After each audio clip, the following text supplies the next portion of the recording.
Random run length. This problem is actually a little bit different from the others. For finding pi, we estimated a probability, a likelihood of an event, which is also what we're going to do for dice throwing and the birthday problem. So those are all quite similar. The random run length is here just as a different way to look at how you can use Monte Carlo methods. Here, the question is, we're going to pick random numbers. And we're going to count a run of random numbers to be the length of a sequence where we keep picking random numbers until we pick one that's smaller than the one before it. And the last number ends the run and is counted as part of the run. So the shortest possible run is length 2. If we were to look at this in code, we would have this code here that I will put here so you can see it. And this is what it looks like. So our random run length, we start with some random number with a run length of 1. We keep choosing a new random number, increase our run length because we chose a new random number. If it's smaller than the one before, we're done, and we just return our run length. And if it's not, we just remember this is our new last random number. This will compute one run length. This is what we might think of as one trial.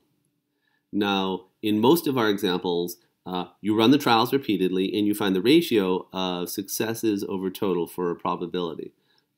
We're not doing that here actually, because what we're doing instead is this is not giving us a probability. It's giving us a run length, and we're going to call it over and over again, and we're going to find the average of the run lengths, which is the total divided by the number of trials. By the way, if you prefer, instead of this rendition of random run length, here's a shorter one where we keep appending values into a list until the second to last one is smaller than the last one. I think this one is cleaner logically, but it's also wasteful in that it's creating a list that you don't need. So it's your choice which one you prefer. Anyway, so what do? We have no runs. For every trial, we compute that random run length, add it into the total, return the average. That's it. Okay, so now, once again, like last time, we're going to do this for 10, 100, 1,000, and so on. And we'll compute the average run length for that number of trials, figure it'll converge in the answer. This actually turns out to be a very interesting mathematical property of random sequences, and the result turns out to converge rapidly on this number, which you might recognize as, import math, how about? Print math.e as that number. And indeed, E turns out to be the answer.